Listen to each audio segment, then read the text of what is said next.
Hello दोस्तों, हम पढ़ेंगे सांप्रदायिकता के विकास के बारे में। चूँकि भारत को आज़ादी दिलाने के लिए विभिन्न धर्म संप्रदाय के लोग एक साथ अंग्रेज़ों के विरुद्ध लड़ रहे थे, परंतु अंग्रेज़ों के द्वारा इनके बीच में फूट डालने के लिए फूट डालो और राज करो की नीति अपनाई गई और धीरे धीरे इन्हीं के द्वारा सांप्रदायिकता का बीजारोपण भी किया गया। तो आइए चलते हैं इन्हीं सांप्रदायिकता के विकास के बारे में एक एक करके चर्चा करते हैं। ठीक है, तो यहाँ देखें कि 1857 की जो क्रांति हुई उसमें हिंदू और मुस्लिमों ने मिलकर अंग्रेज़ों के विरुद्ध संघर्ष किया।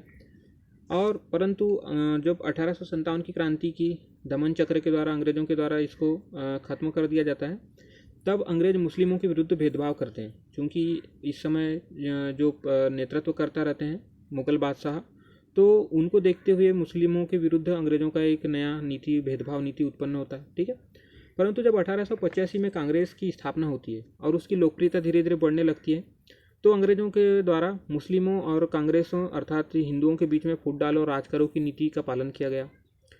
आगे चल के अलीगढ़ कॉलेज के जो प्राचार्य थे आर्कबोल्ड और ब्रिटिश अधिकारी डनलप थे, तो उनके द्वारा मुसलमानों को राष्ट्रीय आंदोलन के विरुद्ध करने का सुझाव दिया गया अंग्रेजी सरकार को। ठीक है, आगे देखें। 1875 में अलीगढ़ एंग्लो ओरिएंटल कॉलेज की स्थापना की गई, जिसके प्राचार्य थे थियोडोर बेग। इन्होंने भी अंग्रेज सरकार को सुझाव दिया कि मुस्लिम संप्रदायवाद का लाभ उठाया जाए। ठीक है, 30 दिसंबर 1906 ईस्वी को मुस्लिम लीग का गठन किया जाता है।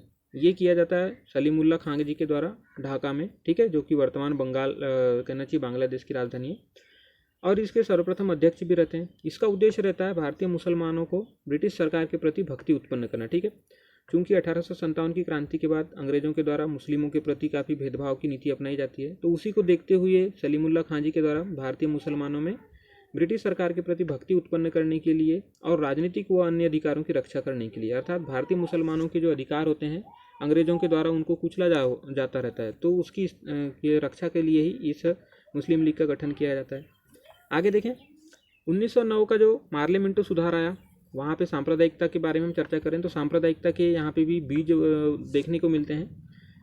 जो मुस्लिम लीग होती है उसका जो पृथक निर्वाचक मंडल का पहले से ही मांग रहती है, उसे पार्लियामेंटो सुधार में स्वीकृत कर ली गई। ठीक है, और यहीं से सांप्रदायिकता खुलकर सामने आने लगी। धीरे धीरे करके हिंदू और मुस्लिमों के बीच में यहाँ से दरार उत्पन्न होनी शुरू हुई। 1909 में हिंदू महासभा, जो कि पंजाब में बनाई गई UN मुखर्जी और लाल चंद्र जी के द्वारा। 9 अप्रैल 1915 को अखिल भारतीय हिंदू महासभा की स्थापना की गई मदन मोहन मालवीय जी और लाला लाजपत राय की प्रेरणा से। ठीक है, आगे देखें।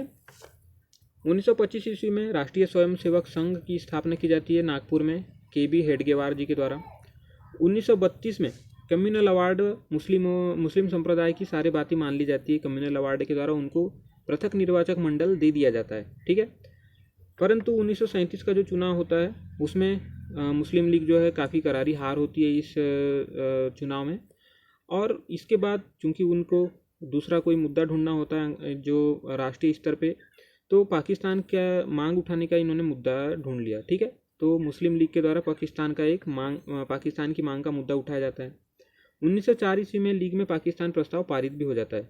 मुस्लिम लीग के अधिवेशन में पाकिस्तान का प्रस्ताव पारित हो जाता है और उनके द्वारा नारा दिया जाता है कि इस्लाम खतरे में है। ठीक है, तो इससे एक सांप्रदायिकता का बीजारोपण होता है और हिंदू और मुस्लिमों के बीच में काफ़ी दरार उत्पन्न हो जाती है। आगे देखें तो 16 अगस्त 1946 को मुस्लिम लीग के द्वारा ही प्रत्यक्ष कार्रवाई दिवस मनाया जाता है।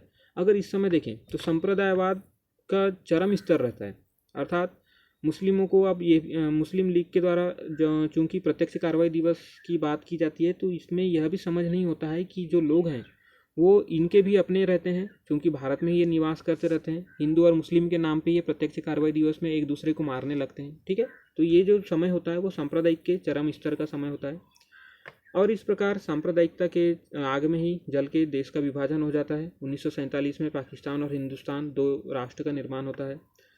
यह सब औपनिवेशिक नीति रहती है। अंग्रेज़ों के द्वारा 1857 की क्रांति के बाद से धीरे धीरे फूट डालो राज करो की नीति अपनाई गई थी और संप्रदायवाद जो था ये इसी का परिणाम था। ठीक है, जो समय समय पर आज भी हम देख सकते हैं हिंदू मुस्लिमों के बीच में प्रस्फुटित होते रहती है और संप्रदायवाद के नाम पे आपस में लड़ते रहते हैं। तो ठीक है दोस्तों, ये रहा हमारा सांप्रदायिकता का विकास के बारे में हमने यहाँ पे चर्चा की। तो अगर आपको ये जानकारी पसंद आई हो तो इसे शेयर कीजिए। धन्यवाद।